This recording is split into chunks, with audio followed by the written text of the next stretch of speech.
Buenas noches, buenos días o buenas tardes a la hora en la que me estén viendo. El día de hoy vamos a tener nuestra cuarta clase de la semana, que es resistencia bacteriana. Al hablar de resistencia bacteriana, básicamente nos estamos refiriendo a la capacidad de la bacteria que tiene para evitar ser destruida por los fármacos o los antibióticos o los bactericidas que hoy comúnmente ya hemos usado. Normalmente, o por naturaleza, las bacterias tienden a adaptarse, puesto que son seres vivos, son seres eh, que tienen vida, que tienen también propiedades como tal para adaptarse al medio, que evolucionan, que cambian con el paso del tiempo. Sin embargo, existen muchos factores que van a conferir resistencia a las bacterias. No solamente es el uso indebido de antibióticos, que creo que ya es algo que mucha gente conoce hoy en día. En este caso, la resistencia parece que ocurre o pareciera que está ocurriendo a una tasa pues bastante elevada. Hoy en día tenemos como tal que muchos antibióticos, por ejemplo la penicilina, ya no es muy útil para tratar muchas enfermedades, muchas infecciones bacterianas.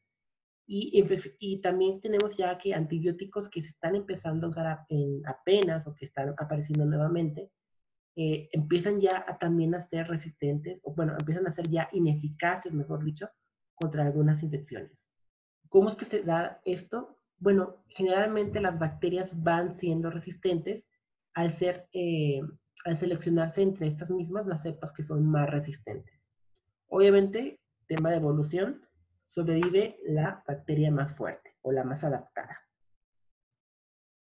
Obviamente esto no es bueno para nosotros porque si no tenemos como tal cómo curar las infecciones bacterianas, pues podemos conllevar a la muerte de un paciente o a la muerte de las personas. Recordemos que anteriormente, como se mencionaba en la historia de la microbiología, los pacientes que ingresaban a cirugía casi siempre era seguro que iban a tener una infección bacteriana porque no existían antibióticos, porque no existían como tal métodos de higiene en los quirófanos. Y muchos pacientes pues morían, otros sobrevivían después de tener un proceso infeccioso muy grave. Como tal, esta resistencia ha sido provocada hoy en día por diferentes factores. Se habla mucho y se ha hablado mucho de que el uso como tal indebido de antibióticos es la causa principal. Sin embargo, este uso como tal, que ya hoy en día está regulado en el país, pues solamente ha favorecido la selección de cepas resistentes.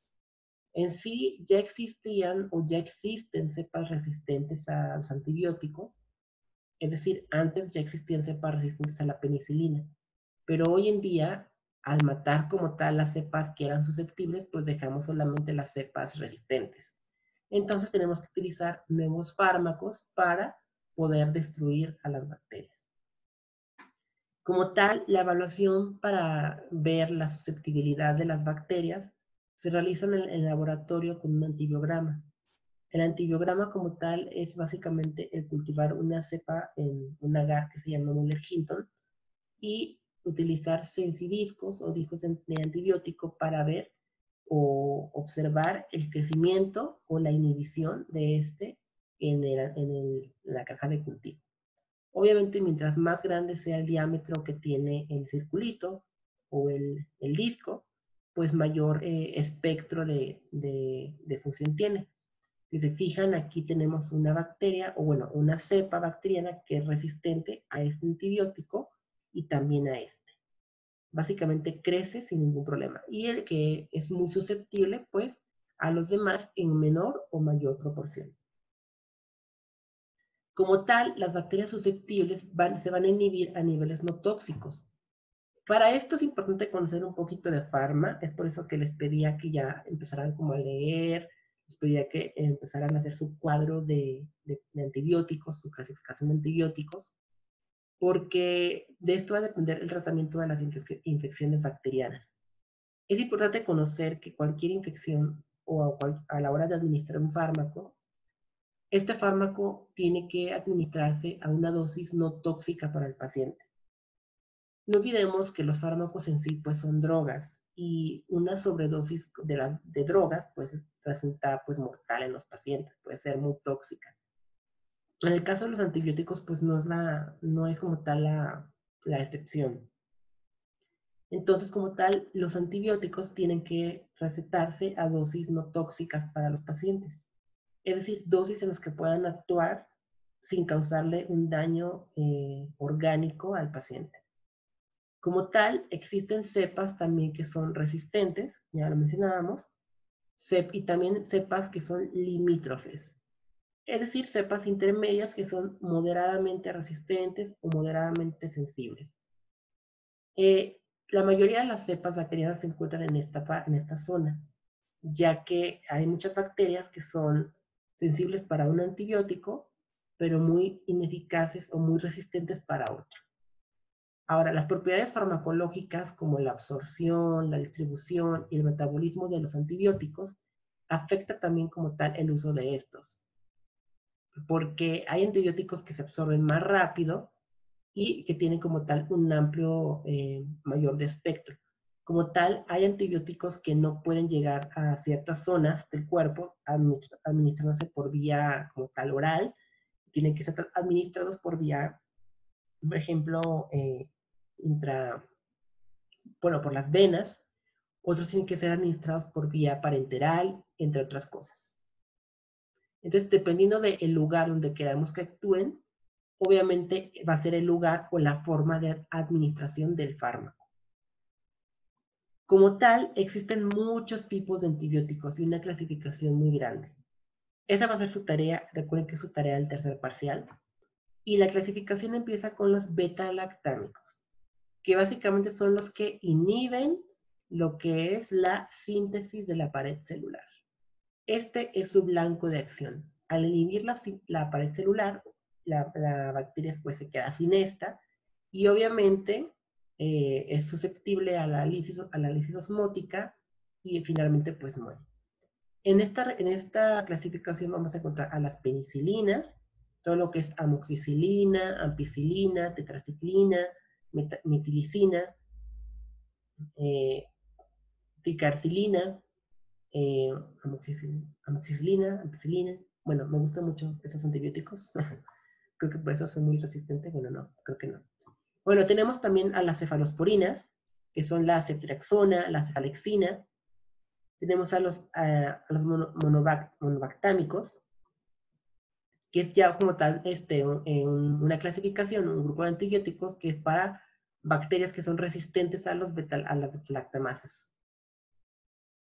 Tenemos a antibióticos no betalactámicos como la vancomicina y la bacitramicina.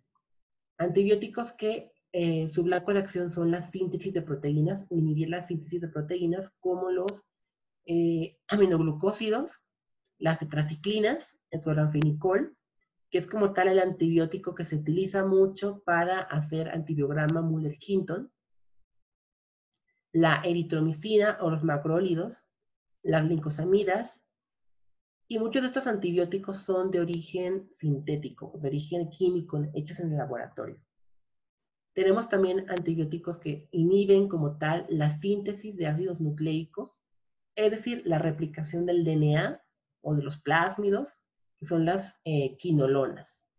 En este caso tenemos a las fluoroquinolonas, como el ciprofloxacino y la rifampicina. Y otros que inhiben como tal la biosíntesis de folato, como el trimethoprim y las sulfas, que son antibióticos ya básicamente químicos y sintéticos. Ahora, hay que también conocer algunos conceptos clave porque no es lo mismo un antibiótico que un antimicrobiano. Un antibiótico va a ser un agente o un fármaco de origen microbiano. Todo antibiótico es de origen ya sea de alguna bacteria o de algún hongo. Por ejemplo, la penicilina es un antibiótico porque su origen está en el hongo Penicillium. Y también tenemos antibióticos hechos de bacterias del género Streptomyces. Los antimicrobianos son cualquier sustancia con la capacidad suficiente para poder eliminar o detener la reproducción de las bacterias. En este caso, las tetraciclinas o las sulfas, por ejemplo, son antimicrobianos.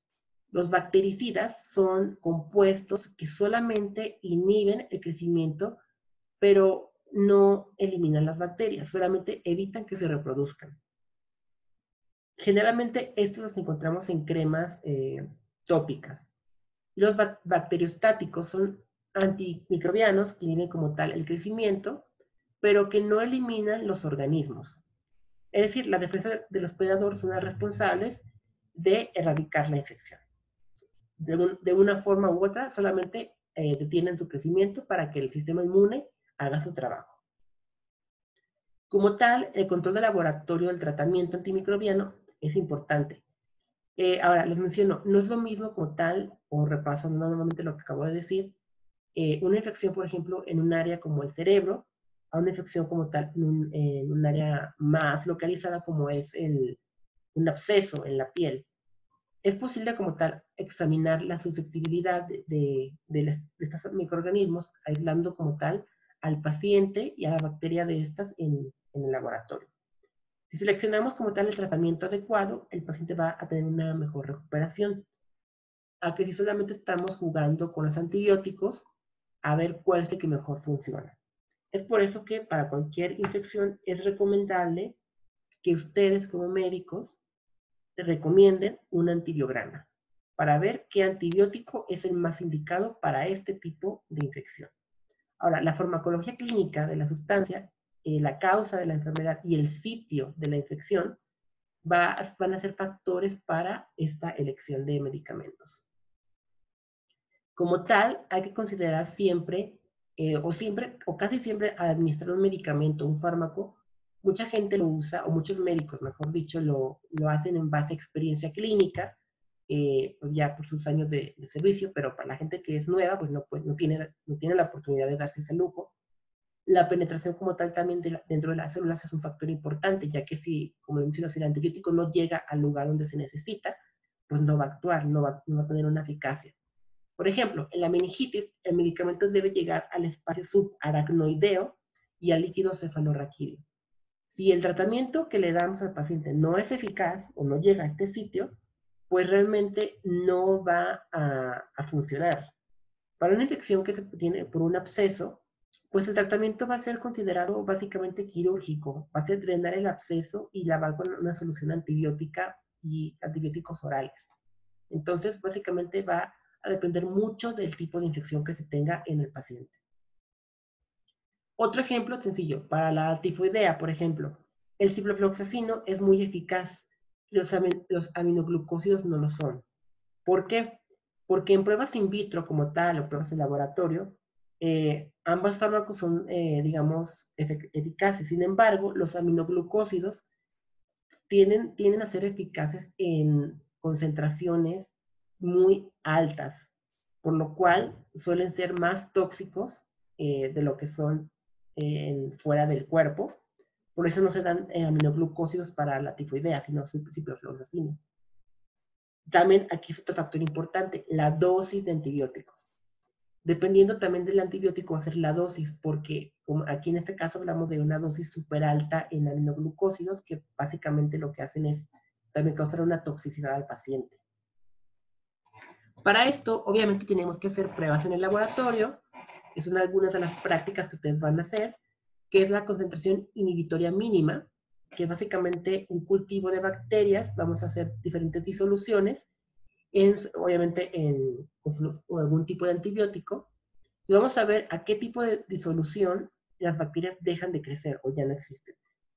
En este caso, esta prueba nos sirve para ver la cantidad máxima o la dosis máxima en la cual los antibióticos son efectivos o inhiben el crecimiento bacteriano. Hacemos también pruebas de susceptibilidad por difusión con los antibiogramas al colocar discos de antibióticos y medir como tal el diámetro. Esta zona inhibitoria nos marca como tal el rango de acción de los antibióticos. Ahora, es posible que toda la resistencia bacteriana que se está dando sea de origen orgánico, sea también de origen por adquisición de nuevos genes o de mutaciones, o simplemente una selección natural de las bacterias. Como tal, la resistencia microbiana tiene un valor para la supervivencia de las bacterias. Es decir, pues obviamente cualquier microorganismo, incluido las bacterias, va a querer sobrevivir, va a querer luchar para existir, para subsistir, para reproducirse. Las bacterias pues no son la excepción.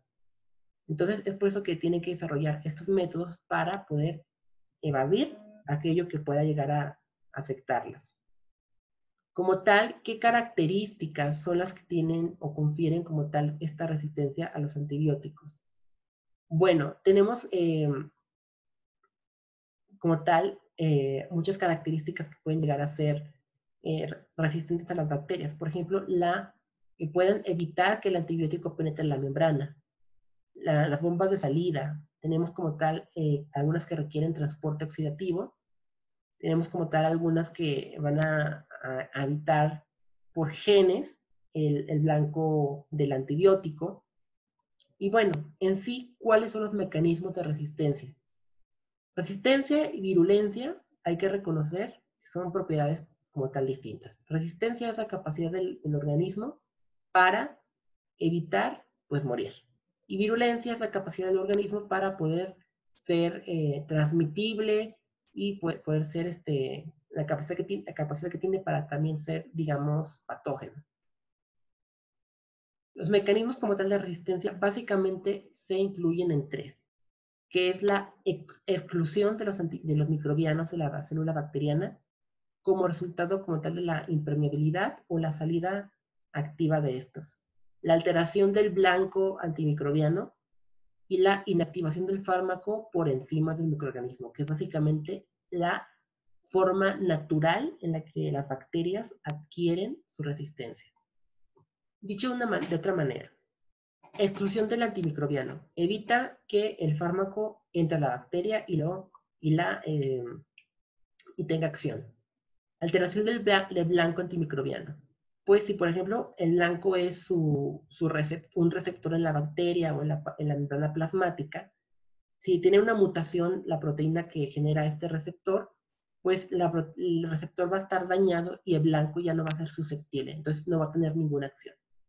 Y las enzimas o la modificación enzimática son enzimas que generan las bacterias para modificar la estructura química del antibiótico y evitan que, obviamente, estos actúen.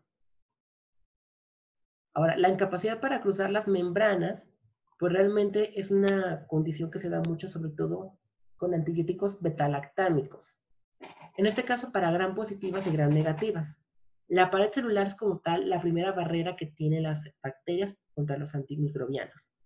Pero las proteínas porinas, en este caso proteínas de transporte, son proteínas que rigen como tal el acceso de ciertas moléculas al interior de la célula.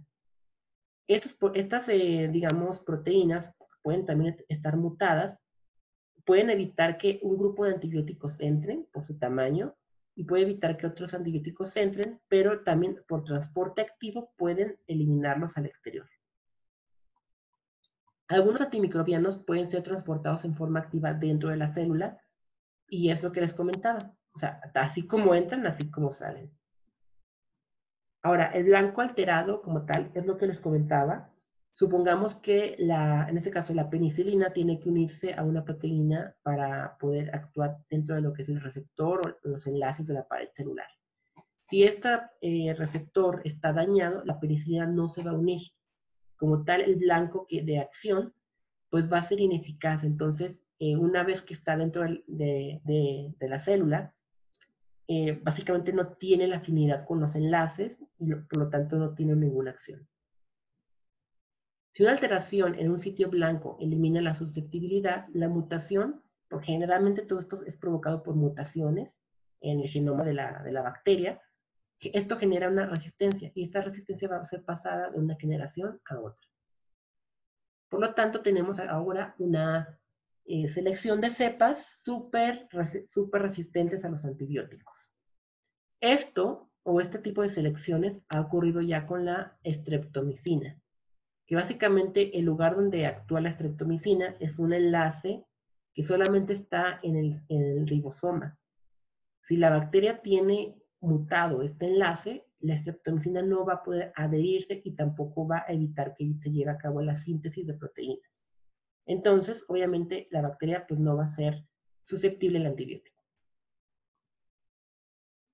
Si hay múltiples sitios de enlace, obviamente se reduce la probabilidad de resistencia. Una alteración en las proteínas fijadoras de penicilina son también una de las principales causas como tal del surgimiento, por ejemplo, de neumococos resistentes a penicilina y Staphylococcus aureus resistentes a la meticilina. La alteración como tal de este blanco es lo mismo, es lo que estamos comentando ahorita. Si la penicilina requiere como tal de una enzima para poder fijarse al sitio o poder llevarse a cabo su sitio de acción, obviamente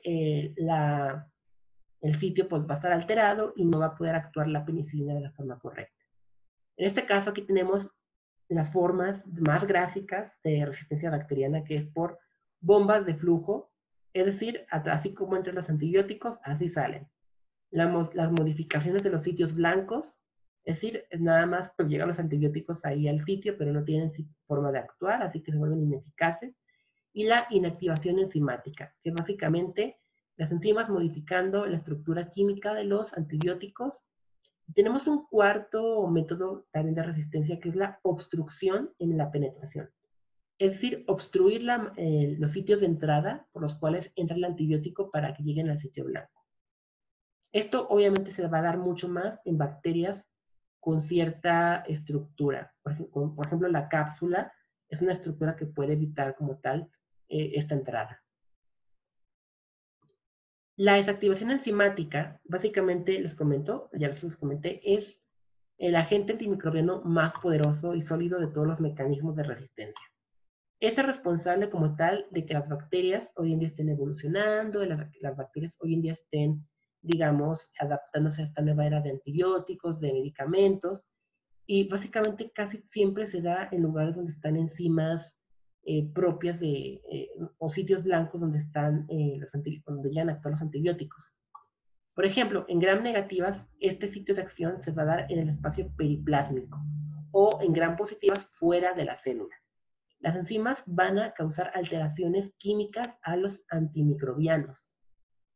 Por ejemplo, con las betalactamasas o los antimicrobianos que atacan lo que es la pared celular de las gram positivas, pues básicamente van a alterar lo que es el anillo betalactámico, van a hacerle una modificación. El anillo betalactámico sería básicamente esta estructura que está aquí, que la tenemos en todos los antibióticos betalactámicos. Entonces, este anillo betalactámico va a estar alterado, puede que se le agregue otro enlace, puede que se le quite uno, y este anillo va a volver ineficaz a el antibiótico en sí. Ahora, estas betalactamasas, pues, bueno, las enzimas se llaman betalactamasas, ¿verdad? Porque afectan lo que es el anillo betalactámico. Ahora, las enzimas gram negativas, todas van a actuar en el espacio periplásmico, que es el lugar que está entre las dos membranas de la bacteria gram negativa. Este lugar es típico en las bacterias que producen como tal resistencia a las betalactamasas. Y hay un alto nivel de resistencia sobre todo con betalactamasas. Esto sí es un verdadero 10 años challenge, porque veamos, aquí encontramos a la misma cepa hace 10 años, y hoy en día vean cómo esta cepa básicamente es casi completamente resistente, bueno, es básicamente resistente a los antibióticos. Tenemos muy poca susceptibilidad a dos solamente, pero la mayoría de todas ahora ya son ineficaces. Las enzimas modificadoras básicamente se piensa que son la causa más común. Son adquiridas contra los aminoglucósidos, son básicamente, es más o menos 50 enzimas que acetilan, adenilan, fosforilan, es decir, agregan grupos extra a la estructura química. Por ejemplo, fosforilan quiere decir que agregan grupos fosfato. Agregan grupos hidroxilo, grupos amino, en la molécula, por ejemplo, de los aminoglucósidos. Estas enzimas, pues básicamente como están aquí, pues hacen que el antibiótico no tenga la capacidad de enlazarse con su sitio de acción y no actúe. Ahora, también es importante reconocer la importancia que tiene la genética de la bacteriana en todo esto. Ya la hablábamos como tal en clases de genética bacteriana, sobre todo que muchos de estos procesos como tal son pasados de una generación a otra gracias a los plásmidos y a los transposones. Los plásmidos son en sí, ya lo mencionábamos, son secciones de DNA externo del cromosoma que van a pasarse a través de lo que es la conjugación bacteriana.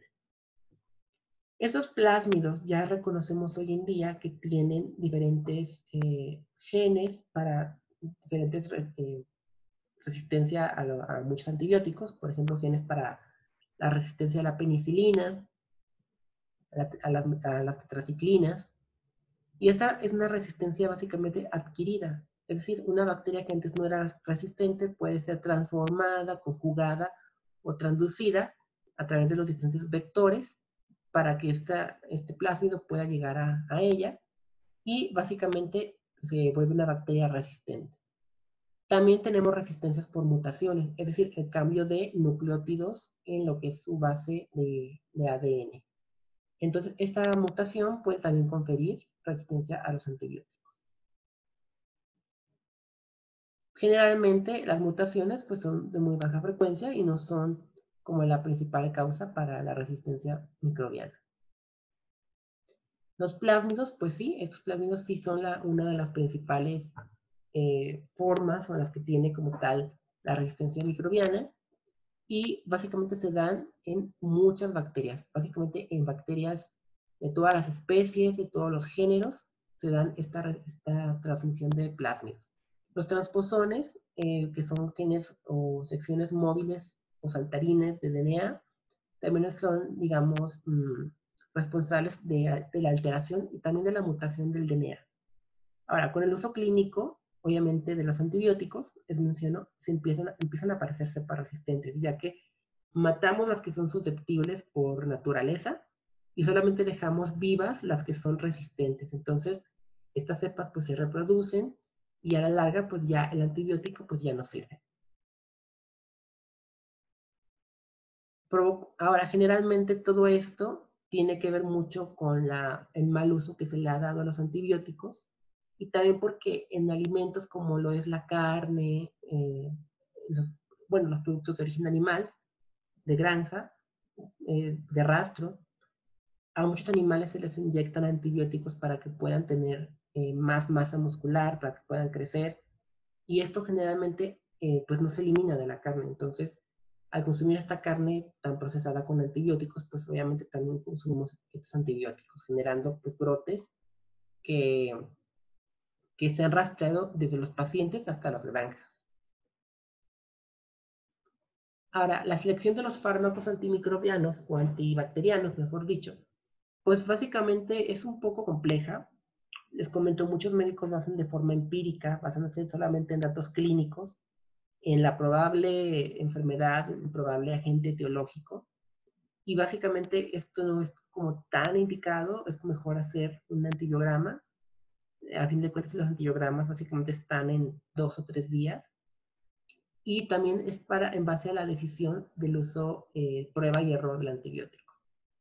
Hay antibióticos que realmente pues no sirven, entonces se le tiene que cambiar a otros, pero como menciono, no es lo indicado es saber a qué tipo de microorganismo es susceptible o qué microorganismo estamos tratando mejor. Por eso es importante como tal el laboratorio, las pruebas de laboratorio y sobre todo las órdenes médicas que ustedes van a llegar a hacer en algún momento. El tratamiento específico pues es lo más indicado, es mejor aislar como tal el patógeno, ver como tal cuál es el antibiótico que mejor actúa sobre él y no darle uno que pueda llegar, digamos, a favorecer la selección de cepas de otro tipo. Y bueno, también hay que evitar como tal lo que son los métodos profilácticos cuando son innecesarios. La profilaxis como tal es una práctica que hay que evitar, que es el uso de antimicrobianos para prevenir infecciones. Es como tal, como se menciona aquí, una idea tentadora, pero muy peligrosa, porque generalmente, pues no todas las personas se infectan, entonces solamente hacemos una selección de cepas resistentes. Generalmente la situación de la profilaxis se da mucho, o sí se tiene que dar, sobre todo en pacientes que han sido expuestos a patógenos más infecciosos y virulentos, como el bacillus del anthrax o la peste bubónica. En este caso sí es indicado hacer una profilaxis, pero solamente a patógenos que son sumamente contagiosos y sumamente mortales. Y bueno, casi ya para terminar, o para terminar, mejor dicho, tenemos también ya una tabla, un registro como tal de las bacterias, bueno, de algunas bacterias y de cómo algunas son susceptibles a los antibióticos y otras no. En este caso, el circulito morado quiere decir que es una bacteria pues, resistente a este antibiótico y el circulito blanco es, digamos, que es totalmente susceptible a el antibiótico. O tenemos aquí una cierta porcentaje, por así decirlo, de blanco y de rosa, quiere decir que tiene una cierta susceptibilidad y resistencia al mismo tiempo. En este caso, bueno, veamos aquí la tetraciclina. Aquí tenemos que, en este caso, la bacteria Staphylococcus aureus es parcialmente susceptible a la tetraciclina, completamente resistente a la tetraciclina, la bacteria Enterococcus fecalis. Y bueno, básicamente sería como tal, pues la clase de resistencia bacteriana. Básicamente es la clase del día de hoy, chicos. Espero que haya quedado como tal curiosidad, dudas, espero que haya quedado como tal mucha incertidumbre y bueno, que hayan aprendido hoy día un poquito más sobre cómo es que esos procesos de mal uso de antibióticos, inclusive pues, los procesos naturales de las bacterias, son ya un problema de salud muy frecuente. Recuerden que tienen que entregar su tarea de la clasificación de los antibióticos porque van a utilizarla más adelante, sobre todo en casos clínicos.